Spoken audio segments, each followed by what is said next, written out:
Okay, so today I'm going to talk about egregore creation, thought form, egregore, artificial elementals, golems, all sorts of different names for them. They're all basically the exact same thing. It's just a thought form that you've fed a substantial amount of energy to create a life form, or to create a life form to go produce some kind of purpose. For example, you can work with the elementals. Like fire would probably be more used for protection purposes, or for fire you could use it to, say, motivate people. Okay, same thing with earth. It could be used for protection, it could be used for prosperity or money, could be used to perhaps slow somebody down that moves a little too fast, or water would probably be created to make love, or to bring forth some kind of lover. Okay, and then you've got air, which would probably be used to, it could be used to create a thought form or an elemental to help you pass a test or to help you study.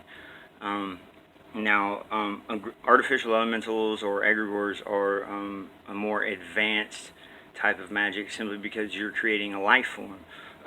Whether it be artificial or not, you're creating life. Okay, and its sole purpose is to fulfill whatever your needs may be. Okay, so a lot of times there are thought forms created for groups. Okay, say you have a coven that practices on a regular basis, and it's called Wolf Haven, or Raven's Call, or the Black Cat. Okay, whatever the name may be, you're still creating a life form. Okay, and you're feeding this life form energy. Okay, every time you use it, every time you call on it, and it can be created with thought, or it can be created even subconsciously, in the form of a coven, or a group that meets. By putting a name to it, you're putting life to it. And every time you guys create, or every time you guys do any kind of group working, you're feeding it more energy. Now, also, your thought forms can have a vessel.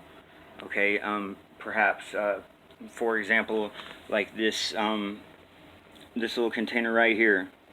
Okay, this is a vessel for a thought form. Okay, there's life attached to this. Okay, and there is a life attached to this. And the way that you put it into no drive, or into sleep mode, would be to cover it up. Okay, and to make it non-working. Okay, another form might be a bottle with a cork. You could put the elemental in there, and upon opening it, the elemental would be released to create whatever your desires may be. Okay, the thought form needs to be created on a moon phase that is that goes along with whatever your goal is. So if you create a thought form for protection, okay, you could create it during the waning moon to banish all harm or evil, or that may come your way. Or you could create it on a waxing moon to, for example, bring you protection and bring you good health and bring you positive energy. It's just like any other type of magic. You have to have thought that goes into it, you have to have planning that goes into it, and of course some form of divination beforehand would be the ideal type of divination that you're at least fairly proficient in. The problem with elementals, and the reason why they have such a bad rep, is simply because you create life. Okay, you're creating something and programming it for a purpose. Okay, if you do not have enough power and you're not strong enough to control it, it will control you. Okay, it will backfire on you.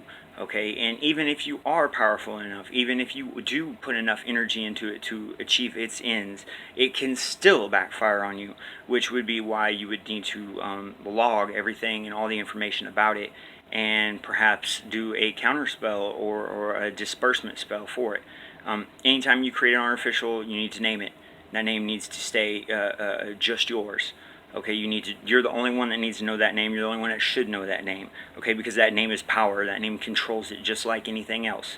Okay, and you need to give it a time to disperse. and reunite with its elemental energy or its planetary energy or whatever you've programmed it for.